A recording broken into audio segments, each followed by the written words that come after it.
What up, what up, what up, New York Giant Nation and football fans all over the world. It is your boy, Mac the Giants fan, and I got my guy, the super dope co-host, who damn well knows the motherfucking most, Adam Costas. This is the Real Deal NFC East Round Up. Punch that intro. Cash flow.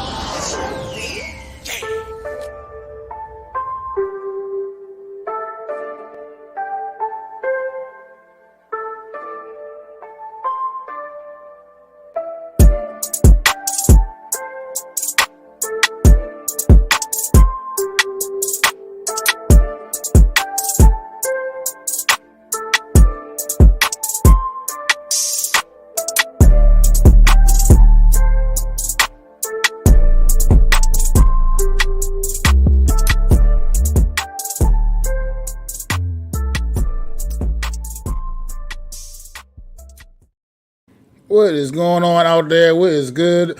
Everybody out there, man. How you feeling today, Adam, man? I am feeling good. I'm feeling good. One more week to regular season football. Man, the anticipation, the build-up, I can't wait. What's good? What's going on, Philly B, Zion? Appreciate y'all coming through, pulling up right in the beginning, man. We appreciate that, man. Most definitely, man. So, week 1 of the preseason is in the books, man. We got some real football, man. Got some real football to talk about a little bit. I mean, preseason games, final scores mean nothing. NFC's had a rough week, but final scores don't really mean nothing in preseason, man. Washington was the only one to get a W, but hey, at the end of the day, it's not about none of that. You know what I mean? None of that matters in the preseason. It's about getting that work in and seeing what these young guys can do at the end of the day and seeing who's going to round out that 53 for you. So let's get right on into it, man. Let's go to, matter of fact, speaking of Washington, the only team to get a W, man, let's start off with them, man. Let's start off with the Washington Commanders at the Cleveland Browns Friday night, man, Friday evening.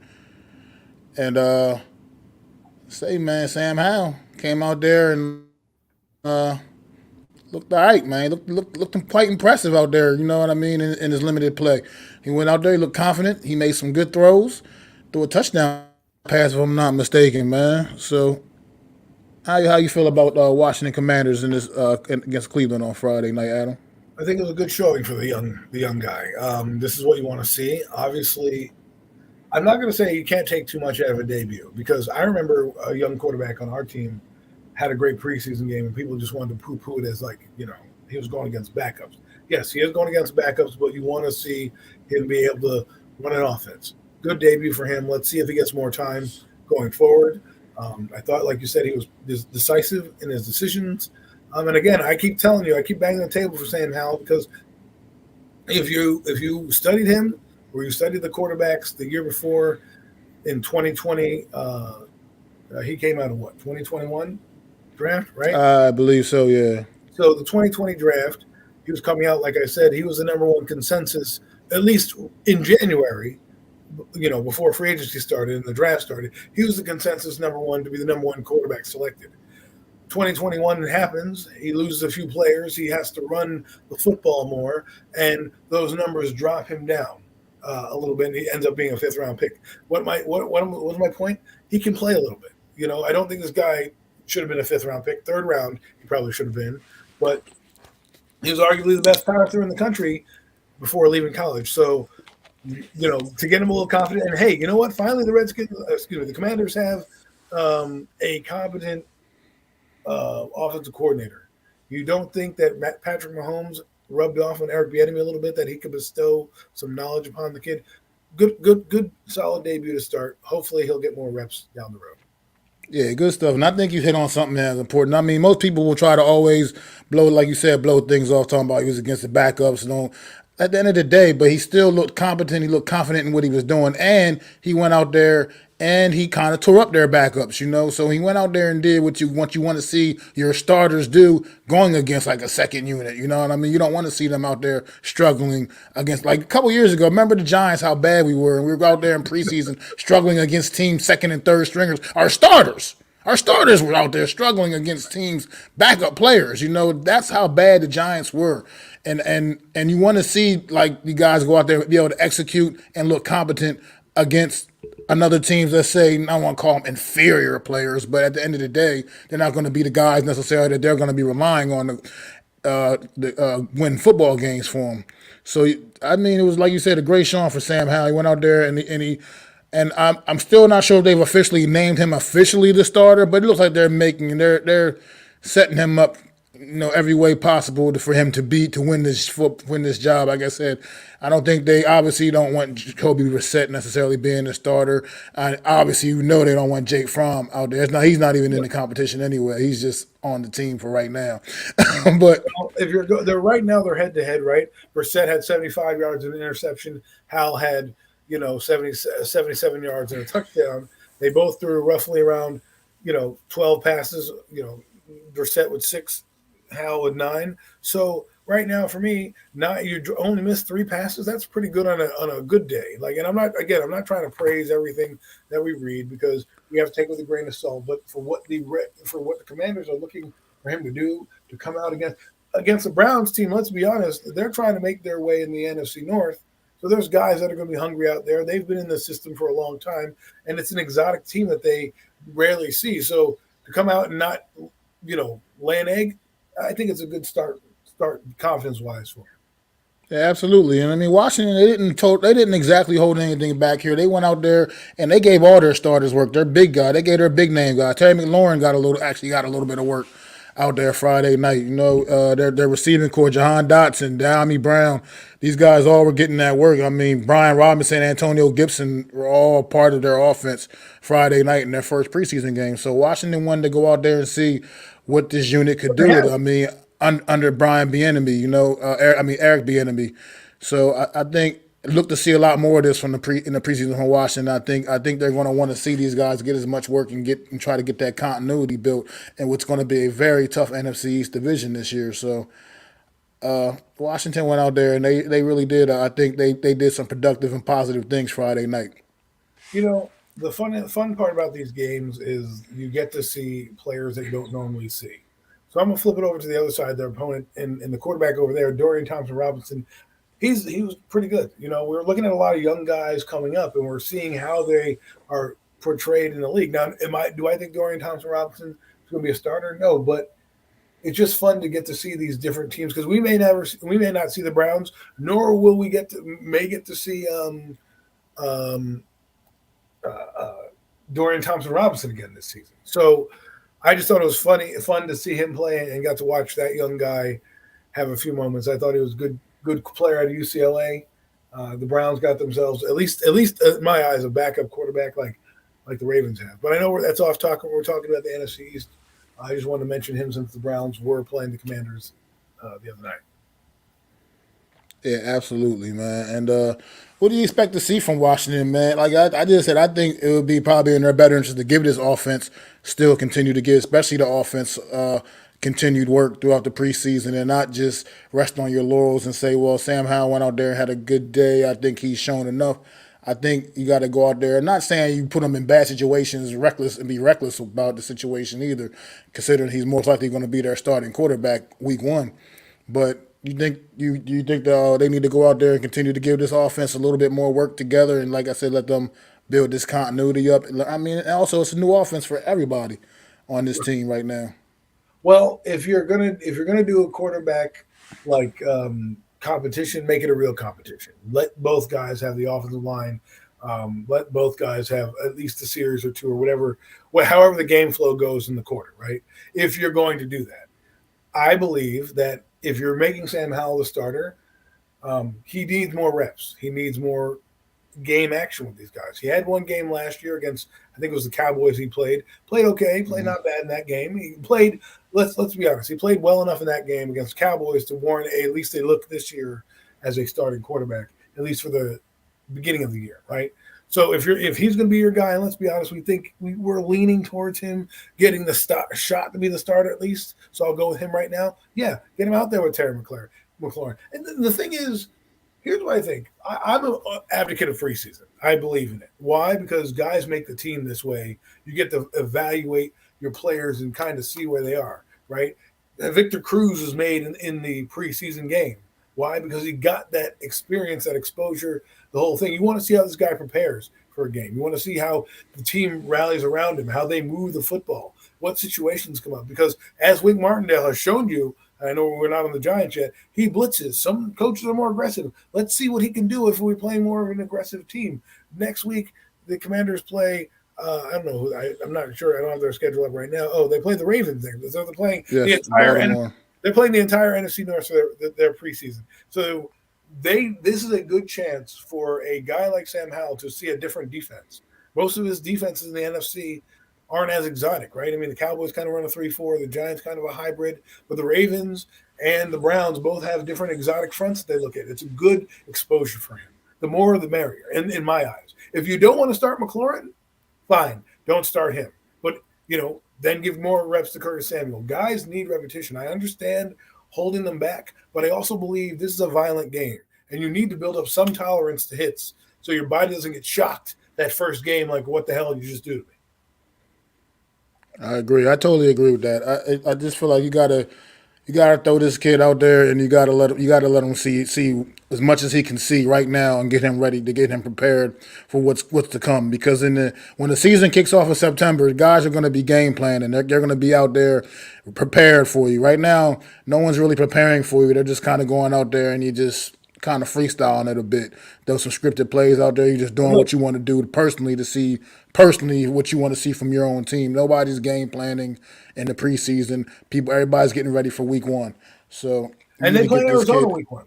They play Arizona. Got to get this kid as ready as possible for what he's going to see. Arizona's a team that looked a lot better than people probably thought this past week in the preseason as well. But that's a little off topic as well. But what I'm saying is they're playing Arizona. So you need to get them ready for Arizona.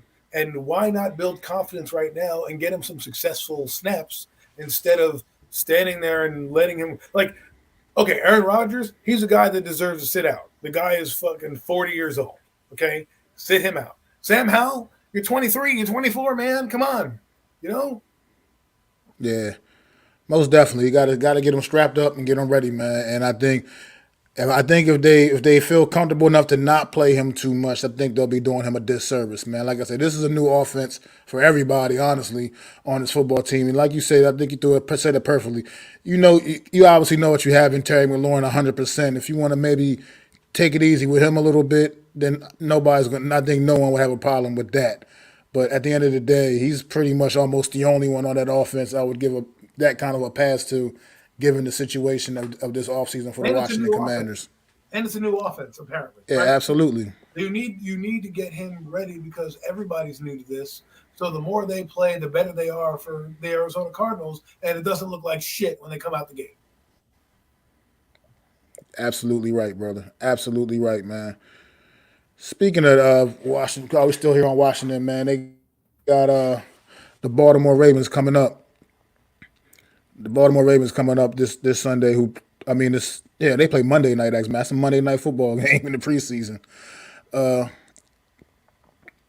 What do you expect to see maybe from this team against crosstown rival Baltimore Ravens, man, on Monday night?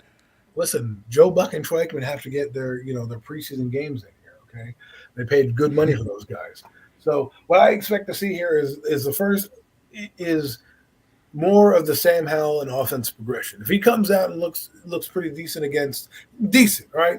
average against the Ravens, it doesn't look overwhelmed. That's what I want to see. Will he have a great night? I don't know. Again, we can't put too much stock and too little stock into it. You just have to look at the intangibles. Basically, hey, are they having a delay of game? Being in another stadium, is that gonna throw you off, right? Because remember, he's played only really. I mean, he went to Cleveland, so now you're going to Baltimore again. A hostile environment, even for a preseason game. Those people are crazy out there for their team, right? They're going to go. No, it's in Washington. The game's in Washington. Oh, it's in Washington. Yeah, I thought it was in. Oh, they gave me the wrong information here. Yes, it's. Well, the game's in Washington. That's good. So he'll be around his home fan. That's even better. Get him confidence. That's it, man. I'm just looking for Sam Howell to execute the offense and see some of how they execute. because again, it's a new offense. I don't think they're going to show that much. And then defensively, finally playing a team that the Ravens are going to go downhill on you, right? They're going to run. They got J.K. Dobbins off PUP. Not that they're going to use him right away, but they got all these receivers that they have going on. Do I know if Odell and Lamar and Zay are going to play? I don't know, but I guarantee you Zay Flowers is playing, right? It'll be a good test for their defense to see. Even with Tyler Huntley. Tyler Huntley is a decent backup to go against for the first. If the Ravens don't want to start Lamar Jackson, at least Tyler Huntley. He was a Pro Bowler a year ago. Tyler Huntley. Tyler Huntley was. Yes, he was. Wow. Well, talking about popularity contest. My Lord. Wow. Anyways, he's a Pro Bowl quarterback, folks. As a backup, so it'll be a good test for the Commanders to go up against a guy who has some NFL experience. I mean, it's not like when the Giants went up against Nate Sudfeld. I mean, that guy is friggin' trash, right? Tyler Huntley's played in the playoff game. He's gone to the Pro Bowl, right? So it's a good test test for the Commanders. Yeah, absolutely, man. And for what it's worth, I know there's no storied history of the rivalry with Washington and Baltimore, but at the end of the day, I mean, these are teams that are less than an hour apart from each other, away from each other as far as their stadiums and everything like that. And in the preseason, you want those bragging rights in the area. You want those Beltway bragging rights, So go down, no matter, even though it's just a preseason game, it still kind of means a little something extra when you playing that team. It's like the Giants and Jets in the preseason. It's just that little something extra always attached to that game, regardless, even though it's only a preseason game. And unfortunately, the Giants and Jets preseason has lost its luster with the new system the way it's set up now. Whereas it used to always be that third preseason game where you knew it was going to be starters against starters for a half, and it was going to actually feel like a real game for a little bit. But it's a little different now, obviously. Stories for those games. Don't you worry. Yeah. It's a little, I mean, a lot of fun. It's a little different now, but at the end of the day, you still want to go out there and get that victory, man. And I think you should probably, I would have Sam Howell playing probably at least into the second quarter. At least definitely I would give him probably at least the whole quarter. And then, if like you said, if you want to make this a real battle, I'd at least keep maybe at least the offensive line out there, and a couple competent guys like Curtis Samuel, maybe De'Ami Brown or somebody with Brissett, and have him maybe run the second quarter, whatever, into the third. That's only if it's a competition. If it's truly an open competition, which so far they've been kind of saying it is. I don't know how true that really is. It seems like this is Sam Howell's job to lose, honestly. That's what it's been seeming like. But I think you need to go out there and see some good work from the young man. Baltimore, like I said, preseason, they didn't really show you a whole lot against the Eagles last week. But at the end of the day, they're going to be coming. I mean, like I said, just for nothing else, just for what I just said, for the bragging rights of the area, of the D.C. metro area, those bragging rights. They're just going to come out and want to have some fun, be a little loose. The Baltimore Beltway Bowl or something, whatever they do, right? The Maryland. Yeah, I mean, and I mean, like you said, Zay Flowers is going to look to probably make a little more noise this week. They were definitely making some serious efforts to get that young man the football last week against the Eagles, and you can see how explosive he is, and he is going to looks like he potentially is going to be a problem and really help open up this offense. The addition of Odell Beckham, who I don't think we may probably not see Odell Beckham at all in the preseason, given his injury history and everything. They'll probably just say put him on ice until the regular season starts, but I can't know what Baltimore is thinking there. Their mindset for real, honestly. But how's it going too, Raphael? Thanks for stopping in, brother. I really appreciate that, man. Yes, thank you. And so yeah, I think Washington needs to come out offensively here and take and get these guys some reps and really get this continuity built up. You can't just sit on your hands. You gotta show us a little something, man. And let's see what Sam Howell can do, man. For real. At the end of the day, he did look good last week. He probably will get Baltimore starting defense at least for a series or two in this one, and you gotta see what the guy can do against a starting NFL defense. So I think it'll be in their best interest to go out there, kind of full throttle, at least in early on in this game. I'm not saying go out there, like, obviously it's a preseason, you're not going to go out there with a full game plan, but go out there and really let it loose a little bit. Like I said, be careful with everything. Like I said, you don't want to see anybody go down in the preseason, any of your key guys go down. But at the end of the day, you got to get this kid some work because that he only had the one game last year, and so far this preseason game, that's pretty much it for him. He doesn't have much other. So you got to get ready. Like you said, you got to get ready for the Arizona Cardinals week 1. At the end of the day, like I said, and they looked a lot better than people probably anticipated them looking last weekend, even though it was only preseason. So, any more takes on the Washington Commanders, man, before we move on? I think that's basically my narrative this week at least. Just to get more Sam Howell more reps and then get tested against an actual decent backup quarterback. I agree. Okay, so let's move on. Let's go to the Motor City. Also a game from Friday night. The New York Football Giants went to Detroit. They practiced with them last week, joint practice. We kind of knew how this was going to play out. Pretty much, neither team really played much of their starters. Not really any of them. A couple guys sprinkled in here and there, but nothing too major. As far as for the Giants go, man, here's what made me a little scary about going into the season. A little uneasy feeling about my New York Giants is the depth is still looking a little shaky at best. It wasn't a good performance by our backup players for the overall, other than a few standout guys. I mean, a couple guys stood out for very good reasons, but overall wasn't the performance probably most Giant fans were looking for.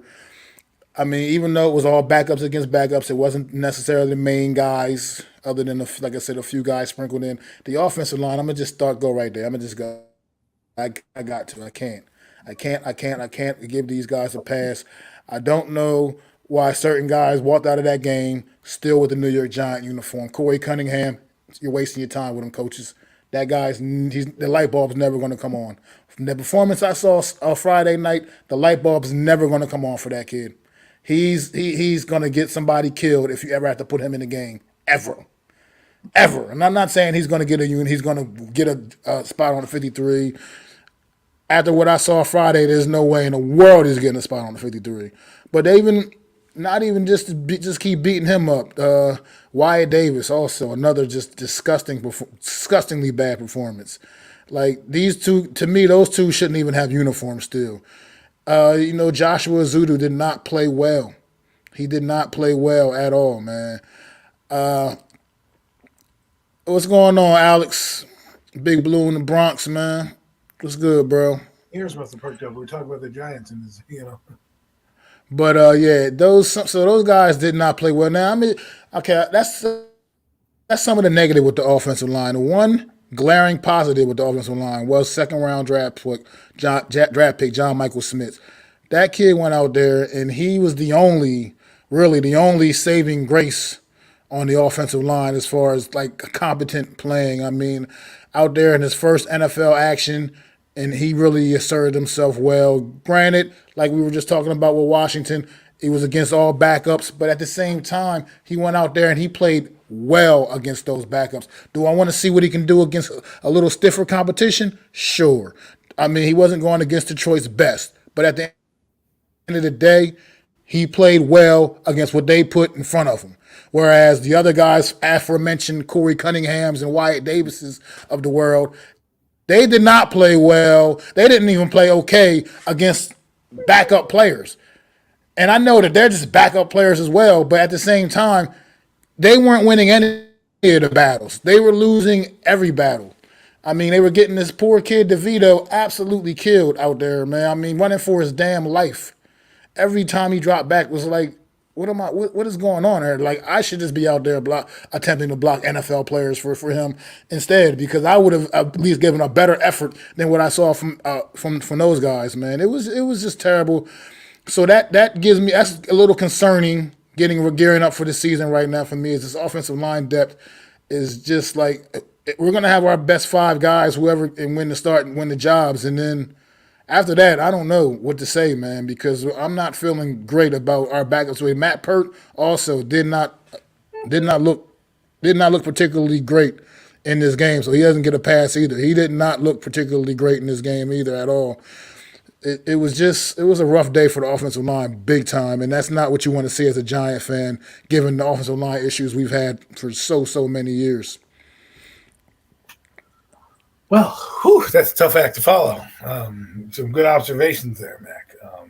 I do agree with you with the offensive line. I am a little concerned with the depth, and I'm a little concerned with if you bring in guys too close to the season, getting them acclimated, because then you get kind of lost in a shuffle. And I do believe the Giants, addressed the line with Evan Neal and John Michael Schmidt, but maybe they should have dipped their toe in it again and added a little bit more depth to it. I mean, McKeithen's coming back. Hopefully he'll get to play this week. Joshua Zuda going up against another team like the Carolina Panthers. Maybe that'll boost their confidence. In terms of what I saw in the game, John Michael Schmidt is going to be here a long time, folks. He's got the look of a Giant.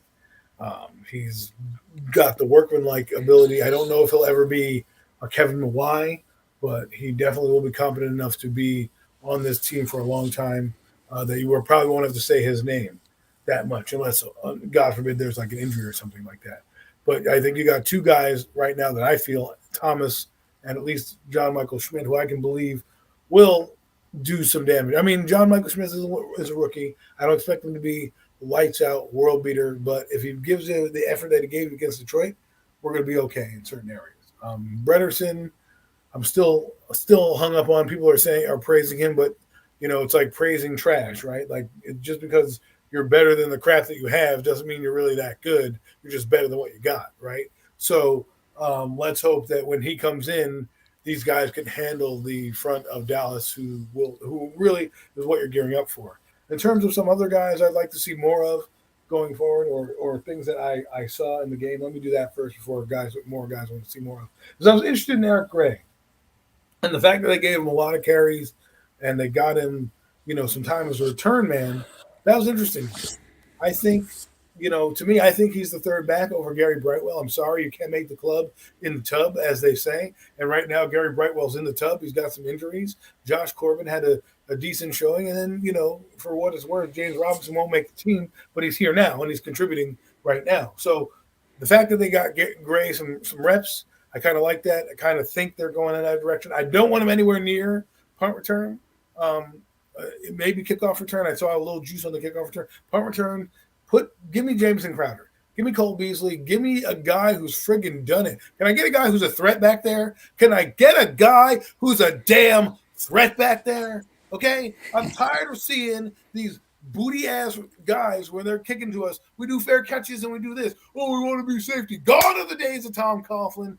Put somebody back there with juice. Give me some life, because if they're going to take off the kickoff, which the Giants' kickoff team was terrible, 94-yard kickoff punt return. We'll get to that in a second. But if you're going to give me a guy, like look at that, look what happened with Detroit. Let's use that right now, that example. They get a guy who can actually knows how to break some tackles and return, and next thing you know, 94 yards later, he's in the end zone. Can I get a guy like that? Can I get a guy that's going to put a threat in the Cowboys when they're kicking the ball downfield? Maybe I should get this out of bounds. Okay? Can we get that? No, I don't see Eric Gray returning any damn punts. He damn near, botched a couple because he's not a punt returner. The kickoff is a different folks. A kickoff is totally different than receiving a punt. Okay, a kickoff is usually straight at you, not really that much. The return, all you got to know is where the blocks are set up. A punt return is totally different. They are trying to pin you back. All your guys are running backwards, not forwards. Okay, and now you've got to catch the ball and now run forward. I get it. If you're a running back and you have not really done that in college, don't put a guy back there. Don't cost yourself a game because you want to Adoree Jackson this shit. I mean, I agree with that. I definitely agree with that. Let's go to Alex's question right here. Do you guys agree with offensive line rotations?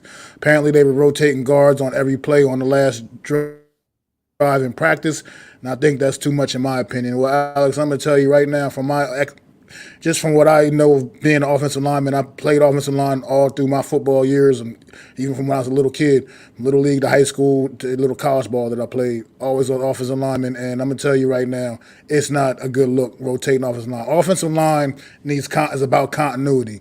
You got to be able to depend on the guy next to you. If the guy in and out is switching in and out constantly, there's no way to build that continuity, and there's no way for the offensive line to gel as a unit. That has to be a very cohesive unit. The five guys have to know each other pretty much inside and out. And like I said, they got to be able to depend on each other, and it's just not going to work if you're switching guys constantly in and out every other play, every play. That's just not how good offensive line play works, in my opinion. How do you feel about that, Adam? Big Blue in the Bronx, thank you for bringing up this question. It's a phenomenal one that I've had many debates with many people across my football conversations. And I am in agreement with Mac here. And the reason I am is because someone said to me, well, it's versatility. You're plugging and playing guys, seeing where they're going. That's not what I want to see. I don't want to see a guy coming in there and then we're taking him out for another guy. It doesn't build continuity. It doesn't build confidence. Thank God you have an all-world left tackle that can, clean up the messes that are next to him. The reason why Andrew Thomas doesn't get the publicity that he gets is because he's playing with trash on his left side, on his right side, right on the left side of the field with him. Okay, he's had bum after bum after bum. With that being said, if you don't know who your starting guard is just by practice alone, because you're practicing against a pretty good defense, like Dexter Lawrence, he makes anybody look bad. So if this guy, if Brederson is playing better than Azudu at left guard, put him in. The thing that I am a little nervous about is Galowinski. They started that guy, and Brent Brederson is now taking snaps over him at right guard. Well, what the hell did you sign that son of a bitch for? If now you're going to regulate him to a backup. This is what I'm saying. And like Max said, I love what Bredeson's doing. If his best position is center, then you say, sorry, John Michael Schmitz, we're going to play Bredesen here right now and then move, right? If it's, if John Michael Schmitz is playing well, fine. If Bredeson's better than Azudu, don't just say, well, we're going to rotate in. Give it to Bredesen. Let it be his job to fail before you just say we're going to rotate in. Because what I know when I play football is you had to earn your spot. Deion Sanders is getting criticized because he is making the kids earn their numbers and earn their stripes and earn their badges, right? And people are getting all salty about it. Oh, why didn't you not give him? Because you got to earn it. Well, damn right. If Brad Bredesen has beaten out Josh Azudu and whomever else you put at the left guard position, then make him the starter and say, you know what? You earned it. Go play in the preseason. If something goes down or your play gets bad against, competitions, Josh Azudu is ready to go, right? If then you think Galowinski is not good, put in Azudu there. I want the best starting five, but you should know who that is already. You shouldn't be tinkering with this in the preseason. You know why? Good teams know. The only people who don't know are people who are bad teams trying to acclimate to a new system. You should already know. You got Andrew Thomas. Who's next to Andrew Thomas? You should already know. Is this Bredesen? Okay. We know Jermichael Schmitz is going to probably start.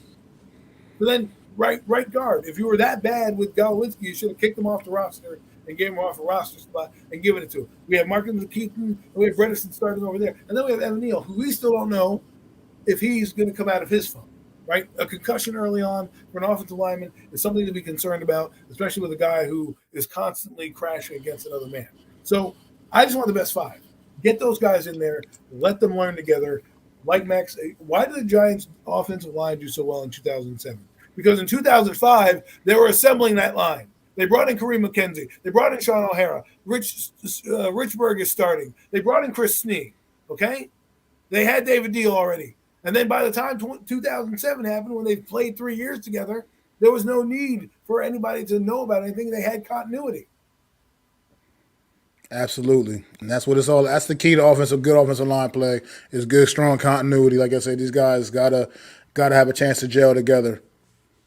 But at the end of speaking, since we're on offensive line play right now a little bit, how about there's been rumors that by Glowinski not playing last Friday that the team probably does have confidence that he's going to pretty much be the starting right guard, since by them sitting him out, not feeling the need to see any reps from him. I'm not sure how true that actually is. That's just been rumors that people have been throwing out there, speculations that since he didn't play, that they're probably feel like he has a strong hold on that right guard job. I'm not sure. I think he needs to go out there and get some Well, rest based off of I saw what we saw practice last today. year. Bredesen was a starter in practice today. So take what you want from that. That's what the practice tweets are saying. I don't know what's true or not. I don't know if they're running combinations. Now's the time to do that. But again, we know. We know. You should know who your starting five is. I'm just saying. Yeah, since like I said, speaking of offensive line, there's been another rumor flying around the rumor mill all day, especially all day today, about a former New York Giant that may be interested in returning to the Big Blue, man. And we drafted him in the first round some years ago hopefully we thought he was going to come in and be the left tackle for the future, and it never really panned out, never worked out with his little short arms, but he did finally, get his footing as a guard in the NFL, and he's been a pretty decent, serviceable guard in the NFL. How would you feel about Justin Pugh reuniting with the New York Giants? I mean, it would be good if you didn't badmouth the team, right? The organization. It's kind of hard to bring somebody back when you kind of foul mouth the team. But if we're scraping the bottom of the barrel to get a guy who's coming off a knee injury, to bring him in here to be the savior of like a six tackle, because remember the Giants are going to try to run 12 personnel this year, a lot more. What is that, folks? If you're not familiar with it, it's 2 tight end sets. You need big bodies on the line to do that, right? I think that you're going to see a lot of play action rollouts. Are going to try to get Daniel off platform and away from the pass rush as much as possible, because if he performs in the pocket, he's going to get eaten alive this season.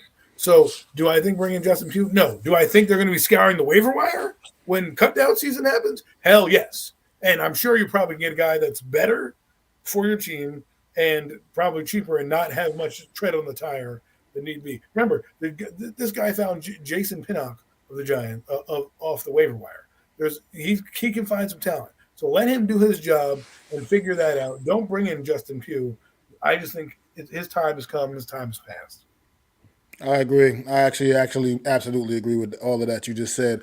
But since you just brought up a name I was getting ready to go to, that was funny how you just did. It's a good easy way to segue to it.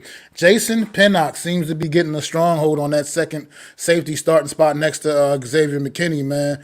How are you feeling about this young man and the plays he's been making throughout training camp? And he made a big play right from the beginning of this game on Friday night. What's your feelings about Jason Pinnock, man? Well, first off, I love the guy. I think he's good. I think it was a good find. But maybe he's the reason why they let Julian Love walk out the door.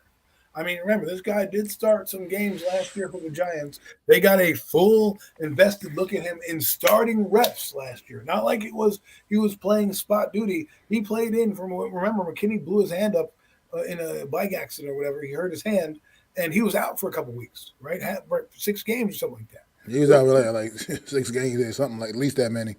So Pinnock got a good chunk of games to get in, and he's very versatile. I commend Shane for finding this guy, and he knows because the Jets, Joe Douglas, wanted to keep this guy. According to guys I talked to who know about the Jets, they were saying that Pinnock wanted Pinnock, but they valued a draft pick more than a later round pick. This is what happens, people. 3rd round pick over a 5th round pick. They went with the 3rd round pick. They tried to sneak the 5th round pick on waivers.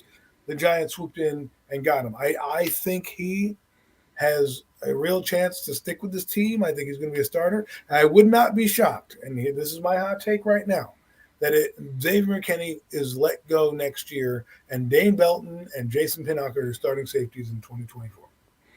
It's looking like that could be a possibility, honestly, depending on how this season plays out. Because you brought up, Dane Belton, another good name. I mean, him and Jason Pinnock have been basically pretty much competing for that starting safety position. It's like Pinnock may have a little bit of a leg up on him right now on Dane Belton. But Dane Belton also played pretty well on Friday night in this game, also getting an interception in this game as well. So, the future potentially look bright for the Giants' young safeties back there. They got some options, they may have some actual options back there, and I think you're absolutely right. That those guys like that may be the reason why they were comfortable enough to let Julian Love see the door, man, and go out there to end up landing in Seattle. So, I'm sorry. But what else? The cornerback situation also. While we're back in the secondary, that's what I want to move to now. Trey Hawkins, Deontay Banks. What you think about these guys Friday night? Um, they baptism by fire. I think Banks has a lot more speed than I thought. Kept up with Jamison Williamson on that deep ball, which I thought was quite impressive on that end. Broke up some passes. But I want to see him when we play the real juice, right? I want to get him a little bit more reps. I think it's interesting that he played. Both of them equated themselves well.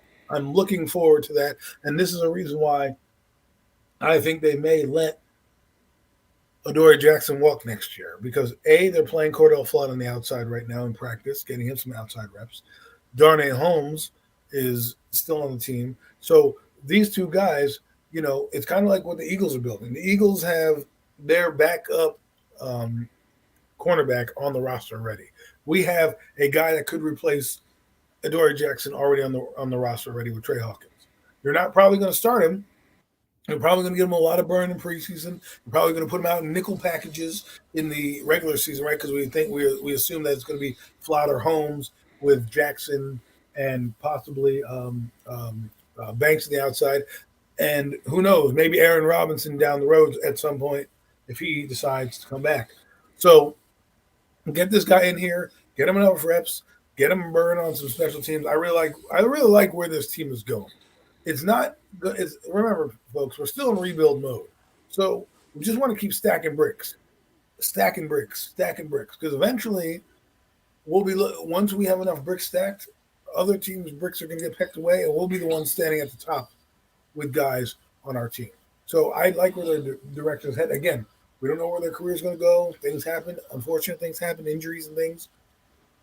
We'll find out the real bullets come 9-10. So, What's going on, Wells? Thanks for stopping in. Bookend Tackles, appreciate you for stopping in. Bookend Tackles said, we're making progress on the O-line, but it was so bad it's going to take a minute. Hope we can get close to average guard plays. Sad that it's been this long and we've had a bad line. It is sad because the New York Giants back in the day, I mean, I'm not saying they always had the best offensive line, but they were known for putting together some nice units out there, man. And it's been a rough stretch for the last, goodness gracious. We're going back to even when Eli was still playing, man. This offensive line has been absolutely terrible in New York for some time now, man, and it just can't seem to get right. about 10 Need to years. you need to get it back to at least an average unit. Like that's how I feel about it. Like you don't have to be a top 10 unit in the league, but at least be middle of the pack unit. And I think it can really help this offense thrive and go and continue to make strides. If you can at least be an average unit as opposed to the bottom of the league like you have been for so many years now. But let's move along to the upcoming this week 2.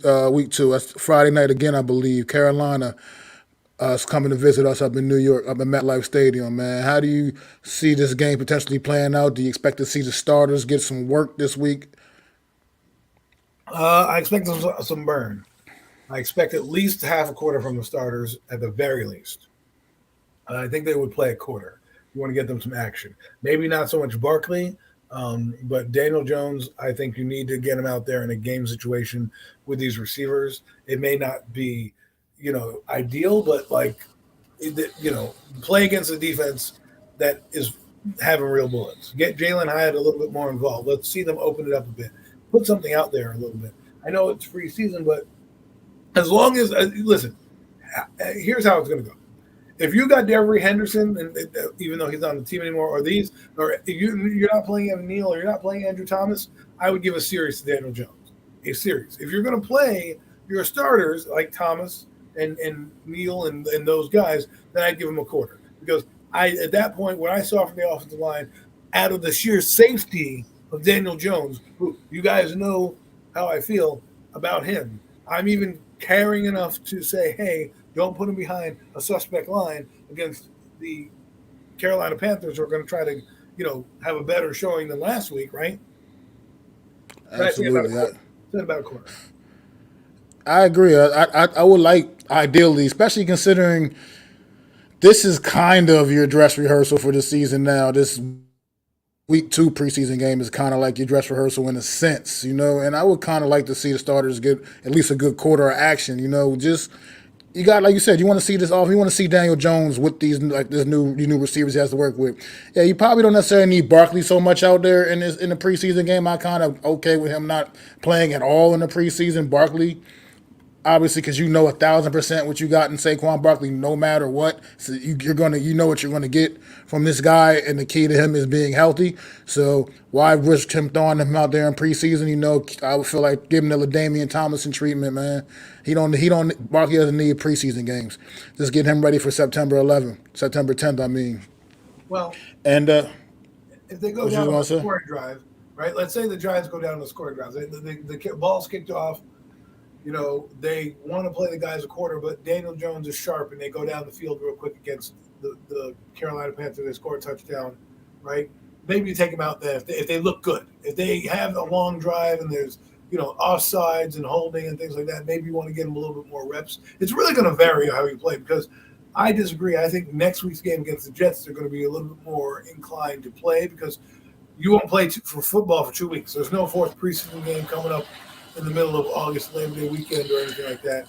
You have basically 2 weeks off from your last game on a Saturday afternoon till you play Sunday evening. So I think this game, if they don't get the touchdown, you play them until they have a good drive or they look competent, and then take the guys out.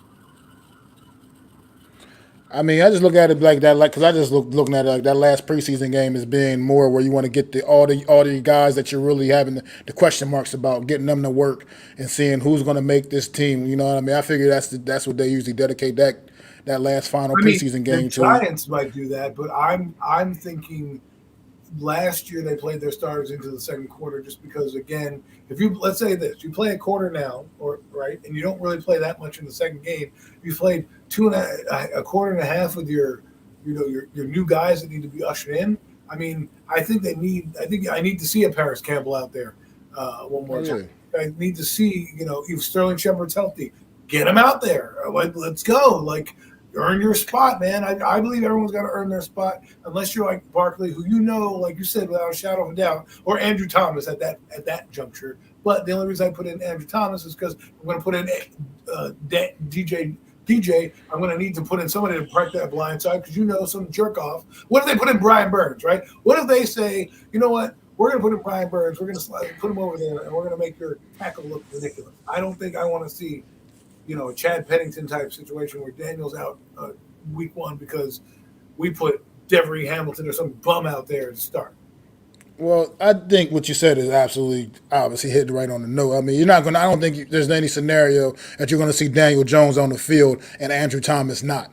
I think that would just be, that would be absolutely stupid. That would be that would be dumb as hell. I don't see a scenario where that's playing out. Anytime, I think, throughout this preseason, if Daniel Jones is on the field, Andrew Thomas is going to be on the field as well, and as well as a starting offensive line, period. You're not going to see him out on the field at all with just backup offensive linemen. That would just be crazy. And after what we saw in Detroit on Friday night, there's no way they could do anything. No way they could put him out there behind the backup offensive line. Absolutely no way. But you have any more views, any more takes, Giants? This past week? I just want to see some defense. Let me see a little bit more out of Kayvon Thibodeau. I think it's pretty sad that your coach has to motivate you to practice. That's not a good sign, but let's see if you can bounce back. And I want to see Azeez Ojulari, and I want to see Micah McFadden with Okereke, at the starters. Let's see what the chemistry is. Let's start to see what we got. There's no time to hide these guys anymore. The real game is 9-10. Cowboys coming. Let's go. Yeah, absolutely, man. The Cowboys are definitely coming. And speaking of the Cowboys coming, man, I guess that's another spot we can go ahead and segue to. The Dallas Cowboys hosted the Jacksonville Jaguars on Saturday night, man, and they took an L. But obviously, like I said, the final score doesn't matter in the preseason, and the Cowboys did not play any of their starters, from what I could tell. Not much of them anyway. Once again, just like the Giants, pretty much just a few guys maybe sprinkled out there a little bit, but they did not play their starters, and Jacksonville absolutely did play their starters early on in this game. So they had their ones. Jacksonville had their ones going against the Cowboys backups. It's just however you take that for, however you want to take it, whatever you want to take it from, take it for. But end result, Jaguars did end up winning this football game against the Dallas Cowboys. But what stood out to you about the Dallas Cowboys, Adam? Well, the fact that they scored 23 points, I mean, I know that doesn't mean anything, but that means they're kind of already off to a good start with their backups scoring points. I mean, you look at our game, you look at a few of the other games. The Commanders, they only scored 17 points. Philadelphia, they only scored like 19 points. Dallas comes out and out the gate scores 23 points. So I thought that was kind of interesting. I think Will Grier, acquitted himself well enough. I don't know if Cooper Rush's job is in jeopardy. I mean, I don't know if Cooper Rush is on the team, but Will Grier looks like he's a competent backup enough. I like to talk about a little guy named Deuce Vaughn. He came out and kind of had a little highlight reel. He kind of made two guys miss. I don't know if you guys see it. Today. It's all over. It's now a GIF, right? So if you have a funny GIF for I'm sure he's going to be a meme or something, like, hey, I just juked those meetings at work, something like that, some gift that they're going to make up. He's made it. I want to talk about one guy that's similar to him, Quentin Griffin, 2002. Guy came out of Oklahoma, was 5'7", was basically the Heisman Trophy winner, great back. I'm not trying to say he's not going to be a good player. Quentin Griffin had some trouble in the NFL, but it was good to see a guy who's 5'5" do something. Just wanted to compare him to somebody that was different. This guy's out of Kansas State, good runner. We'll see if he makes the ball club. But, hey, you're making highlight plays like that, there's a spot for you on the team. And the thing about these little guys is with a Dallas offensive line, if they're healthy, a guy like him can be a menace to tackle if you're a defense because he's 5 foot of nothing, and all you can see is like maybe the top of his head, right, running through those big gargantuan people. So that might be an advantage that he has out of the backfield.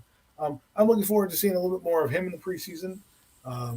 As far as the Cowboys didn't play much on defense. It's kind of interesting that the Jaguars played their team. It's kind of interesting to look at both sides, right? Jaguars are in a heated AFC playoff race, right? Not AFCs, but AFC conference playoff race / Super Bowl race. The Cowboys, on the other hand, who, mind you, have had up and down practices according to their beat reporters with Dak Prescott in the offense and things like that, you would think would want to get more time, but they're on a mission to get to the Super Bowl, so maybe resting their guys is a little bit more indicative on their team than it is Jaguars who have to establish themselves going forward. So maybe that's just a little take that I thought from the game, a few of my observations.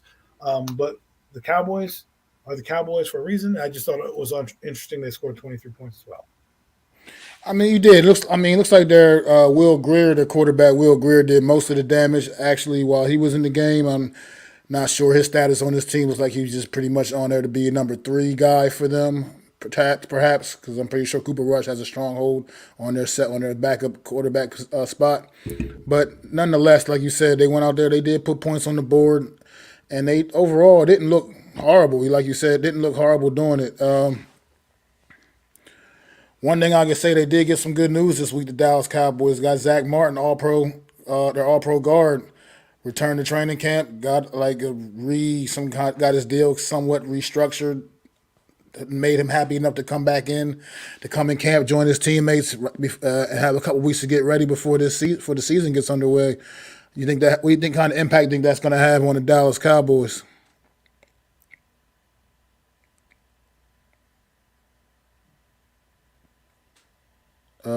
Okay. Sorry. I'm here. It's Jerry Jones. I just called in, and I just wanted to say to Mac, remember, I heard you early on were going to say that Martin wasn't going to be there for 9-10. Well, here is what I'm here to tell you. I'm right. I got him in here. I knew he was going to be in here. I called your bluff. I made you look. I'm Jerry. I shook all you guys. We're back. Dallas Cowboys, 2024 Lombardi Trophy. Here it comes tonight. Sorry, I don't know what just happened there, what just got into it, but hey, I predicted this early on. I told you Zach Martin was going to be there early. I didn't have any doubts in my mind he was going to hold out. Look what a little thing does. Jerry Jones opened his purse strings, dug real deep in there, said, "Hey, I got a couple extra bucks for you. Can you show up to practice?" And there we are. And here he is. So I was never concerned. I think it's a real boost to their offensive line, an already good offensive line.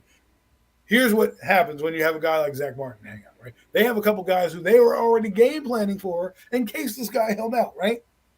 A couple guys on their backup roster who are decent guards. Guess what? Now they're getting some burn to, maybe eventually be a starter down the road or spell somebody. We talk about depth. If I'm the New York Giants, I'm looking at the Cowboys' depth and maybe the Eagles' depth. Because when they cut somebody from that offensive line, and they will cut somebody from those offensive lines, maybe I should think about getting them at the behest of Matt Parrott. If you think Matt Parrott is not going to be good, get rid of him. I don't want to keep Matt Parrott because, economically, financially, he comes off the books next year. Hold hum. No, get the best guys in here. The reason these teams are so good, the Cowboys and the Eagle teams, because their depth. They bring in guys off in their system for years. And next thing you know, boom, they replace this guy. They replace that guy. You know why? Because the guy is in their system already. They've drafted him. They've looked at the waiver wire. They've scouted those guys, and they bring them in. What do? We patchwork guys and hope that they keep guys like Matt Pert, who has done nothing in his career. We keep him around because he's the best of the crap that we got.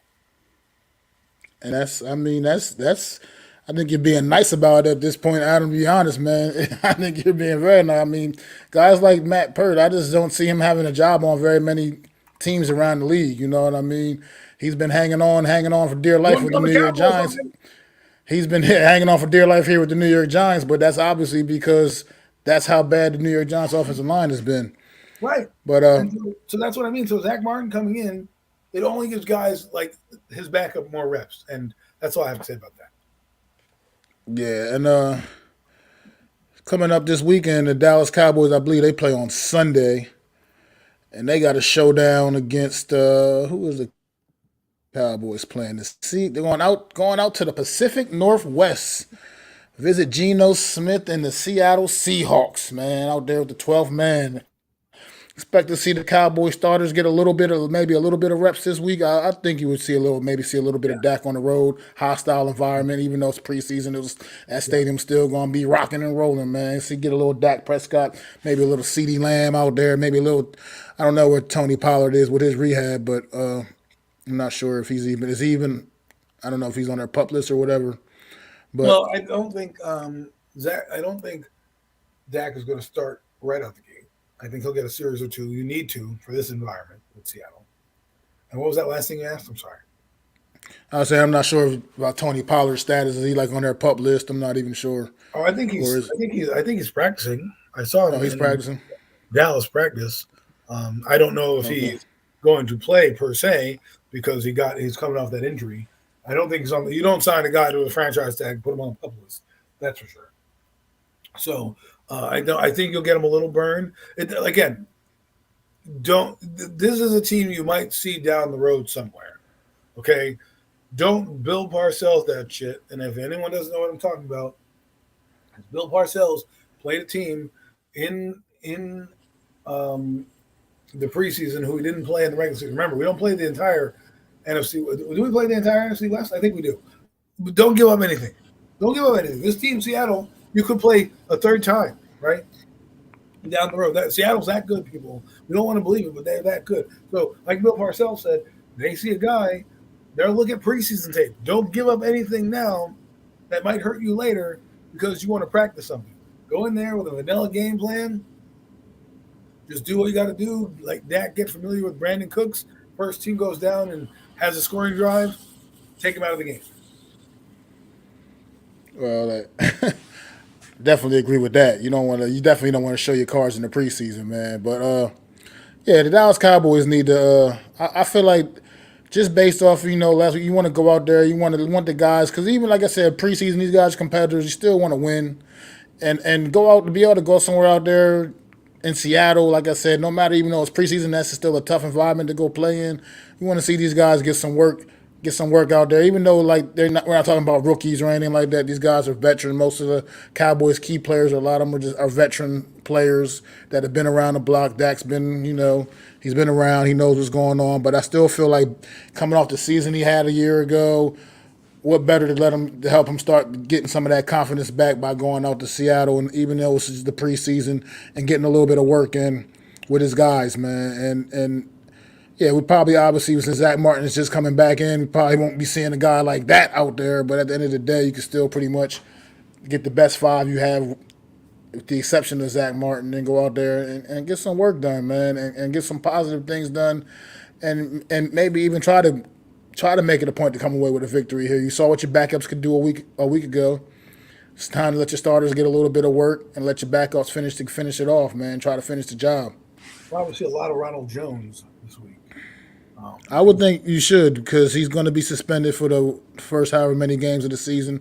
So I would think Ronald Jones, you should get a big dose of Ronald Jones and let him get a lot of work in, because he didn't touch the football at all either last week against Jacksonville, which was a little bit shocking to me.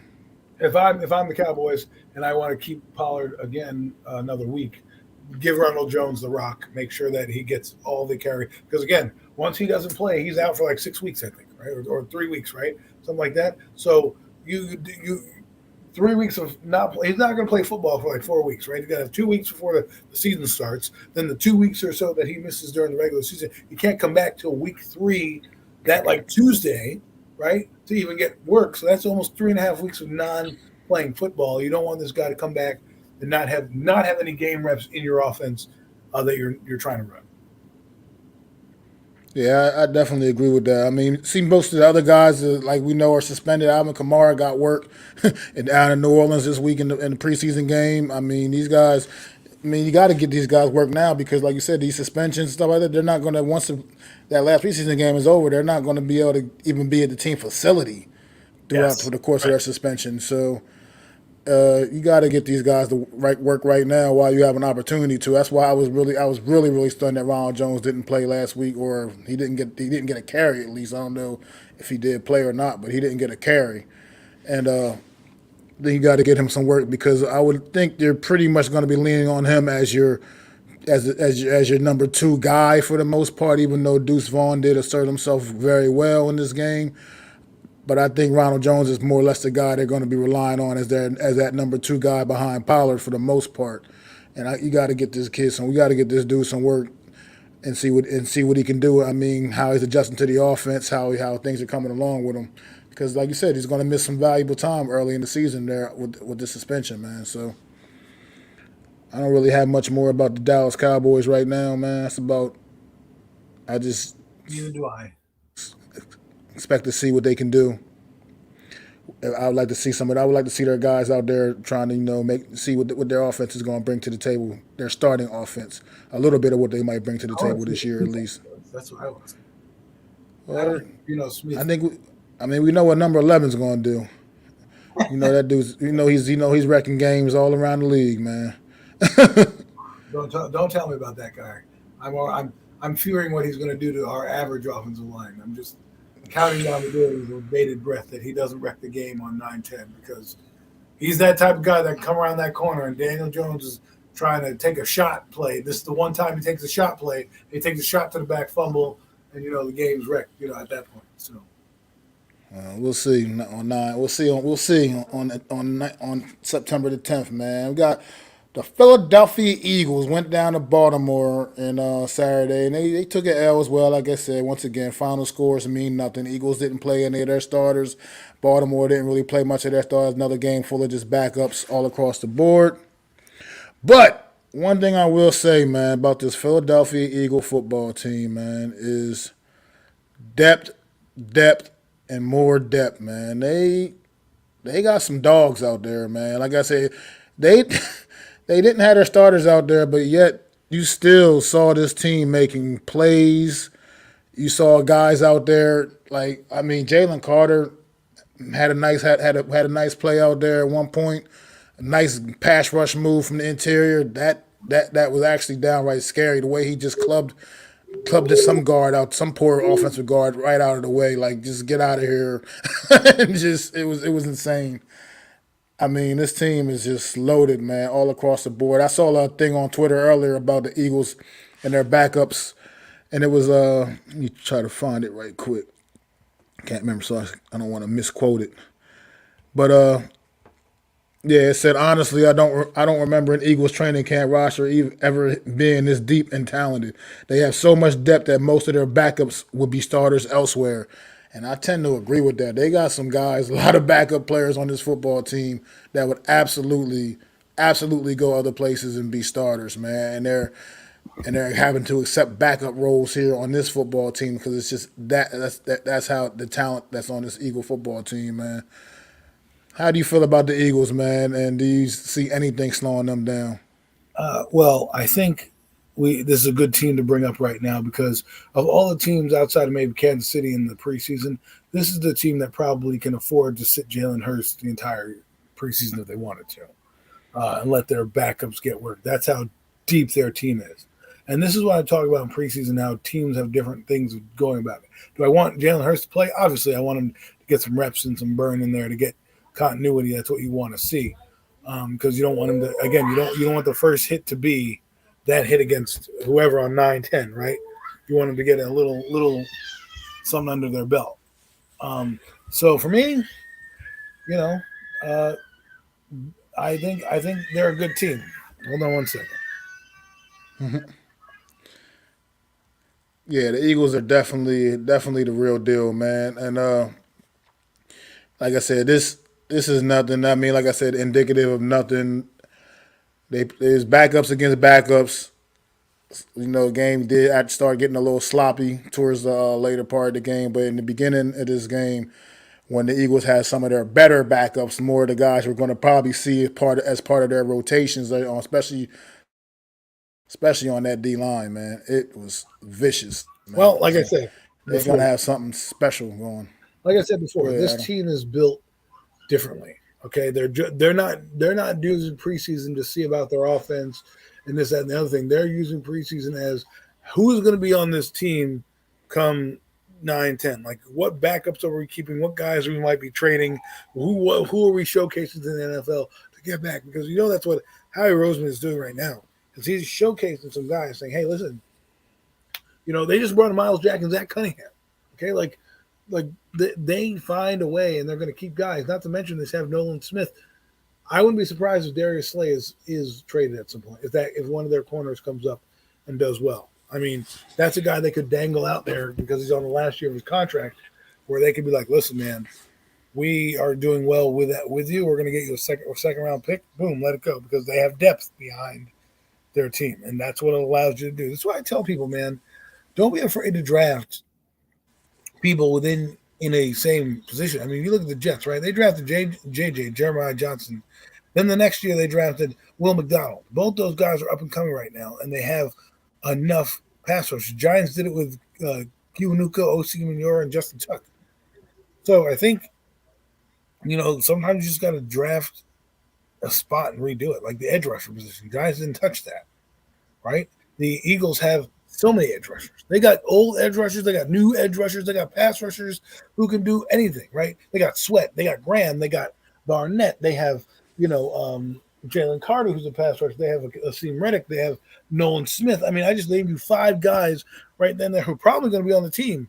The Giants, who can you name really on their team? Ojulari, Zimenez. Are you really happy about those guys giving, Ojulari and Thibodeau a breather? I don't. I don't feel confident. So depth is what the Eagles bring. That's why they are the team that they are. That's why I don't think they're going to miss a beat. And I think they're just going to steamroll. I don't think they're going to steamroll. I should say they're going to be on a lot more games, but they're still going to end up with like 11 plus wins, 12 plus wins this year because they're that good of a team. Yeah, I agree. I mean, I agree with what you said about Jalen Hurts, man. They could maybe realistically not even want to play him at all this preseason. I don't think that they'll go that route. I think we'll see a little bit of him, but probably not that much. I mean, I think if anything in this one game they did show Marcus Mariota appears to need some more work getting adjusted in this offense. I mean, he was a little bit dicey, I must say, if I was going to have anything critical to say about this Eagle team. He's pretty much considered probably league-wide, maybe arguably the best backup in the league. But at the end of the day, he did kind of struggle a bit in this game Saturday. And DeAndre Swift, another new addition, another guy. He came in, he got a couple touches early, two runs, 24 yards, and they said, "All right, we've seen enough of you today, buddy. You're the guy. You're the guy we wanted here." So it's just like you the said, rich get richer, man. That's what happens. exactly. It's just this team, man, just figures a way out to put things together. Like I said, the only thing is you want to keep trying to. People try to keep hitting on as the new coordinators, but it doesn't seem like I that. I call mean, from bullshit. what based off of what I saw, based on what I saw Saturday, it doesn't look like that's going to have any real effect on this football team at all. The talent is the talent, and it's just Let very me, very good. What no matter how you feel about this football team. let me touch on that point that you made because I've talked to a couple Eagle fan friends of mine who have informed me that the offensive coordinator was promoted from within. So their offense is not going to change. Okay, people, and it may sound different from the guy calling the play in the huddle, but let's be honest, Nick Sirianni runs that offense, and if you're promoting from within, that's not much of a drop off with what's going on philosophy wise. Defensively, they brought in a guy who they didn't like the other defense coordinator, but they brought in a guy who's very similar to what they do. So they're not going to fall off much there. Actually, they almost run the exact same defense as they did in Seattle. They just didn't like the guy. So we'll see if this guy is a little bit more aggressive coming in. I'm not saying that there won't be an adjustment period. What I'm saying is it's not like the Giants when you bring in a whole new coaching staff last year and you're learning a whole new thing from scratch. These guys have had some familiarity in this system. They have enough veteran presence on all levels of the defense to understand how to execute and get it done. And like Max said, they have talent. They had 70 sacks last year. I'm projecting them at getting 40 plus this year. I don't think you can sustain 70 sacks. I could be wrong, but at least 40 sacks this year. And I think they'll be a little bit more aggressive in, things like having James Bradbury, having Slay, having Eli Roby. I think the guy's name is, it might be Eli Roby. The corner out of Georgia. I forget what his name is right now, but Kelly Ringo. yes, that's it. Kelly Ringo. That's why I get the Eli. Kelly Ringo. They have him there, right? And they have a couple of their other guys there. What I'm saying is they're going to have weapons on defense. They're going to be able to keep it going. And I just think that it's not going to be the drop-off that we think. Yes, did they lose players? They did, but they replaced those players, right? Jerron Hargraves, they replaced with Jordan Davis and Jalen Carter. You know what I mean? And they still have Fletcher Cox. I mention they have Hassan Reddick, Derek Barnett? Their linebackers may be different, but let's be honest, Miles Jack is a capable middle linebacker. And who are we to talk with the New York Giants? We've had terrible linebackers since Antonio Pierce came to that door years ago, right? So we can't really talk on that. And then defensively, maybe the safety position loses something because they don't have Gardner Johnson anymore. So, all right. Yeah, Adam. I feel you, man. He's got to tend to his fatherly duties a little bit, man. You can hear the young one in the background, man. But yeah, this it's just like I said. I keep saying it. It just makes me sick to my stomach that I got to sit here and deal with this team being so damn good. I can't really say much bad things about them. I mean, it's just a reality of the situation. This Howie Roseman has put together a great squad. This is nothing like the dream team in 2011 situation. There's nothing even comparable to that. This team is proven to be good already, and he just keeps adding these pieces, man, these weapons, what they do on defense. I mean, their young players got a lot of good work Saturday night. Sure, it wasn't necessarily all that productive, but at the end of the day, they're getting valuable reps right now, while their starters, who we already know are definitely legit, was able to relax, kick their feet up a little bit, and watch their guys work, and they still hung tough and competed in this football game. I mean, they were taking Baltimore's best shots, it seemed like, for the most part, a lot throughout this course of this game, and they had guys out there making plays, man. So what do I expect from the Eagles going forward, though, this week against Cleveland? I do think you're going to see a little bit of their starters. You're going to have Jalen Hurts out there for a series or two, I think. Go out there, see if they can, spark that same magic from a season ago.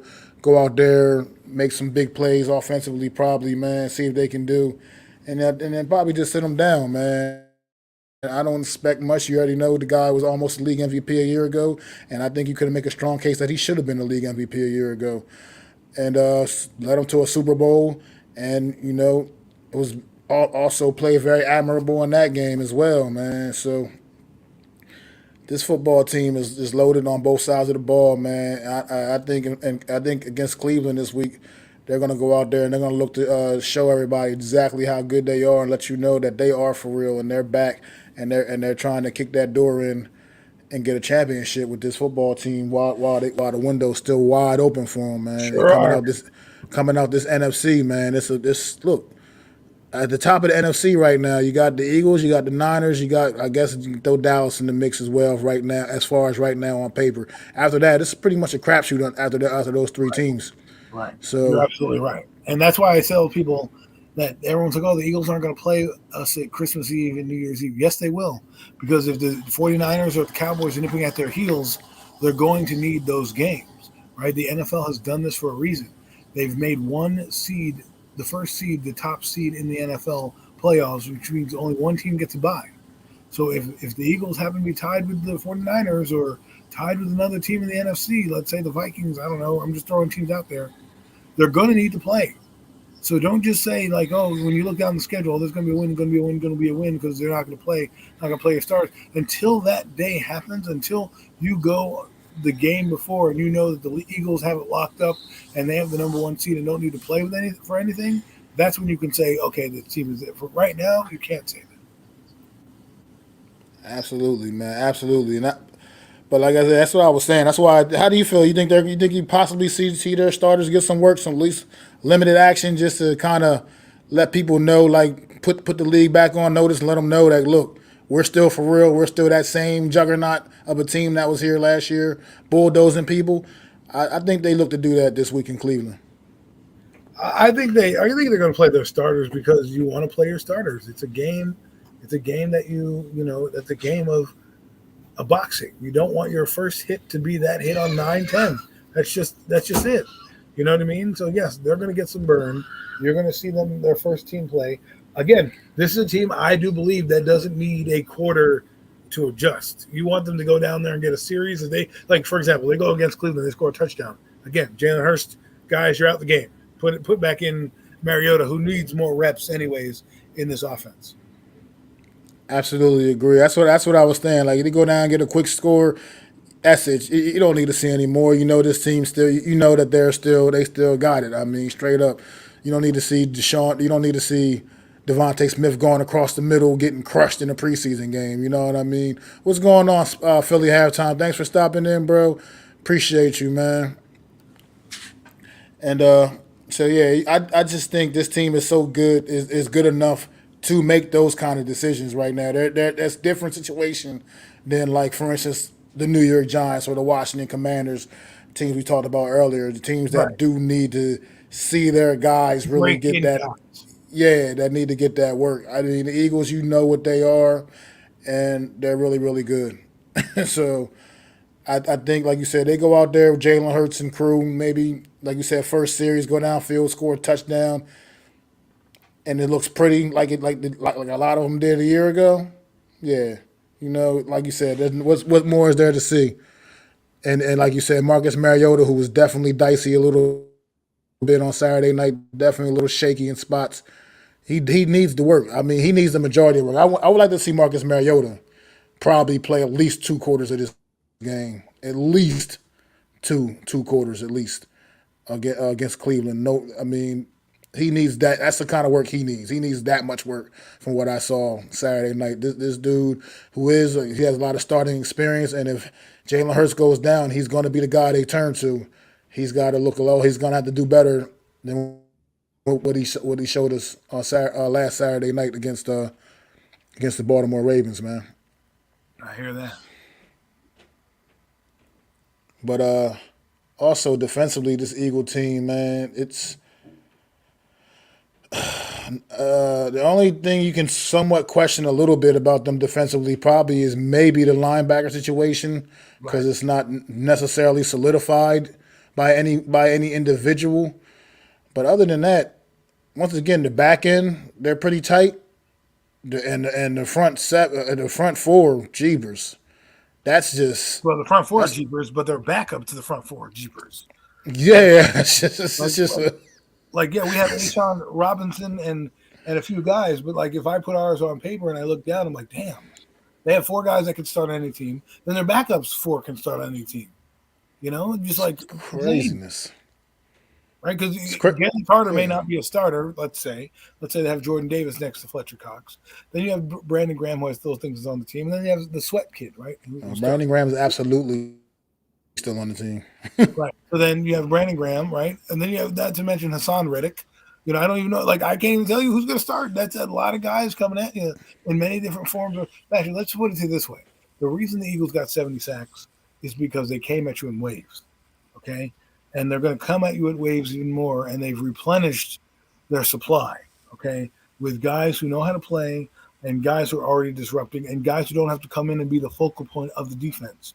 Jalen Carter doesn't need to come in and be a focal point. He's going to come in and they're going to say, hey, listen, pin your ears back, go get the quarterback or the ball carrier. Just go wreak havoc, right? We've got these other two guys in front, or vice versa. Maybe they use Jordan Davis in that role where he's the guy that kind of collapses the pocket for the rest of them. But he doesn't have to be a starter, like whoever wins. I'm just saying it's crazy to think that, that this team, barring any injuries or setbacks, they're going to be pretty good. And they're pretty relatively healthy last year. But this is the thing. If they get a couple guys nicked up, they're still going to have backups to come in there and say, hey, you know what? We're going to keep this ship floating. So if they do happen to lose a guy for a couple weeks, let's say non-season ending injuries, right? They have a backup that can come in and keep the seat warm while they do that. Yeah, I mean that's the beauty of having great depth, man. Like you said, and a lot of that. I mean, a season ago, also this team was fortunate to not get hit with the injury bug, too much, especially in that part of their defense. The big guys up front, were pretty much healthy for pretty much most of the season, most of the way, and they had that good rotation going, man, and they was able to keep fresh bodies out there, and like you said, coming at teams in waves, man. And they're kind of a scary team, but at the end of the day, man, the NFC East is a nasty division, and things happen, man, and things happen, and crazy things happen, and there hasn't been a repeat champion in 20 some years or whatever it's been, however long it's been. So we'll see how it all plays out. But the Philadelphia Eagles right now, man, Let me tell you this. I just can't. I just don't honestly. I honestly, even as a Giant fan, can't see what's really going to stop this football team this year other than themselves. Let me tell you this: the NFC East, you're going to need depth because every team plays a hard schedule, and every team has a tough front seven, right? So you're going to be seeing some guys in and out of lineup just because of the physicality to which these teams are going to play. Like, listen, the Giants hit hard, but so do the Cowboys. So do the Eagles. So do the Commanders. Those teams, they bludgeon you. That's what they do. That's what they're good at doing. That's what they did last year to keep themselves in games. It really is going to come down to the war of attrition and whose mash unit stays healthy longer than anybody else. That's what I feel is going to come down to it. So if the Eagles really have a down year, right, it's going to be because their quarterback may be out for a good length of time. Trust me, it makes us ill, but as content creators and observationists of the NFC East, we have to give you the real deal. Okay, we can't sugarcoat it or give you any, homerisms in terms of saying, well, the Giants are the best team, point blank, and period, when clearly they're not. So that's the reason why, as much as I hate talking about the Eagles good, I'm telling you what my eyes tell you. And as a content creator and a guy who's doing this show, I have to look up at every team fairly and individually and under the same microscope as if I was looking at any other team and give you what I see. And what I see, as much as I hate saying it, is this team is pretty good. Yeah, I mean they are, and they're good. Well said too, Adam. By the way, I mean that's what this show is all about, man. It's all like I said. When I'm talking to my homies, man, I don't give them the satisfaction. You know what I mean? I don't give them the satisfaction. I'm just talking, chopping it up with my homies outside, just chilling wherever. No, I never give them the satisfaction. But here on this platform, man, we got to keep it all the way a buck, man. Keep it real. And at the end of the day, until somebody else does something about it, the Eagles are definitely the cream of the crop in the NFC East, man. Until somebody else does something about it. And I hate saying it, but it's just the truth. But let's switch gears again real quick as before we get ready to wrap things up for the night, man, for the evening. But apparently, there's been a lot of lists and things that have been coming out, rankings, positional rankings, this, that, and the other. Well, ESPN dropped an interior defensive line ranking about from team wise, and they ranked the New York Giants the number one interior defensive line. And the whole national, I was actually kind of stunned by that. I mean, I know the talent we have there, right there. You know, Dexter Lawrence, Leo Williams, and some decent depth. It looks like, at least on paper, in the interior defense and the interior. You know, speaking like strictly like D tackles and whatnot. How do you? ESPN just gave the Eagles more motivation to come in and kick our ass. Thanks a lot, ESPN. Thanks a lot. I'm not saying they're not the best defensive line in the NFL. That's the NFL. Like I can name like the Jets D line is pretty good. You know, like there's a lot of teams that I would put, if you're talking about across the board, who I would take over the Giants. No offense to them. You know, Jihad Ward doesn't do it for me. You know, well, it's not only the interior defensive, like literally just the interior, the D tackles. Right, those two guys are great. I get it, but I look at the whole depth as well, like the whole D tackle position. Okay, those two guys. What? Chris Baker is pretty good. There's a couple guys in there. We'll see. But look, the Eagles are gonna. This is what you call bulletin board material. People circle that shit. They do, and I'm not telling you not to. Don't disrespect the Giants. I want them to be number one. I love Dexter Lawrence. I think he's great. Leo Williams, I think he's a little overrated. I hate to say that because I loved him coming out, but I think he's a good player. I don't think he's the great player that we tried to sign him the contracts for him to be. He is a disruptor. Last year he played through a lot of injuries. He needs to bounce back for me. If he bounces back, we can have a solid 1-2 punch in the middle. See, here's my thing with Leo Williams. I'm not so sure if I would consider him necessarily great either, so to say. But at the end of the day, I think last year he dealt with something he never dealt with before, which was a lot of nagging injuries that made him even miss games for the first time in his career. You know what I mean? So that's kind of something different for him to deal with.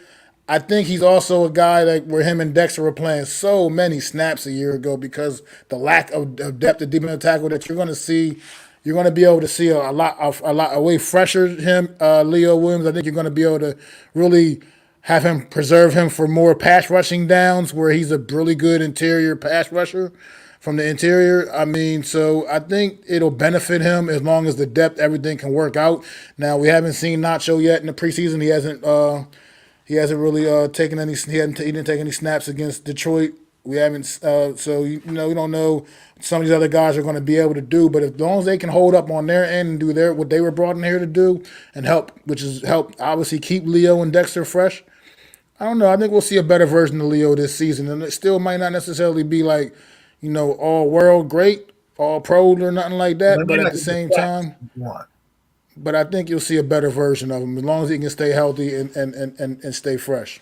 Like Dexter Lawrence, I don't expect to get double-digit sacks. I expect Williams to get double-digit sacks.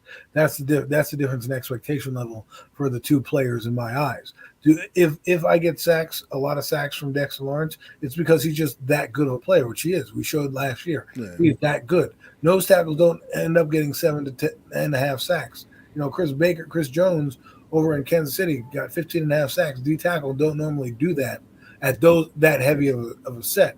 What I want to see out of Leonard Williams this year is more variety out of him, because in Patrick Graham's system, he was stood up. He had, his two best years were in Patrick Graham's system. He came over for James Bettcher, but Patrick Graham, he had 6.5 sacks and 11 sacks, and they stood him up. They had him running as a defensive end. They had him up and down the line.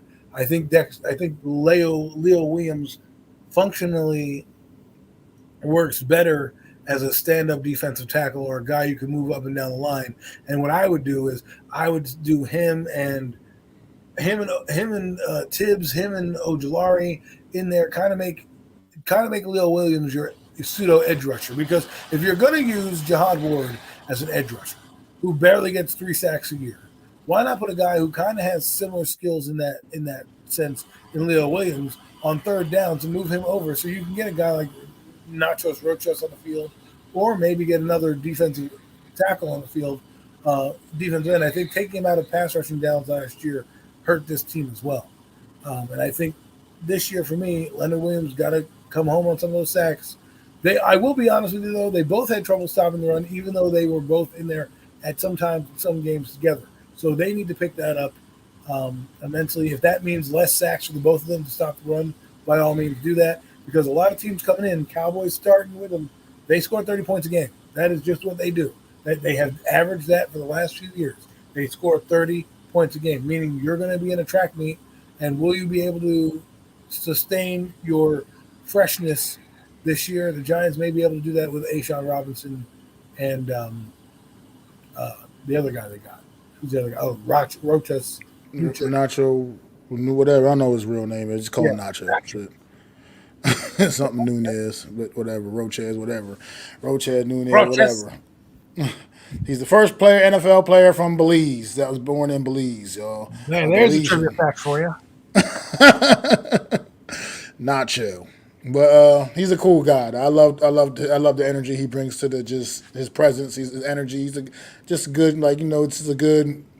He's a New York Giant type of guy as far as the personality, attitude. He comes in just infectious, man. He saw he walked in when he first signed his contract. Just came in to sign his deal with his whole family, everything. I mean, he's a good guy. I hope to get him back on the field soon.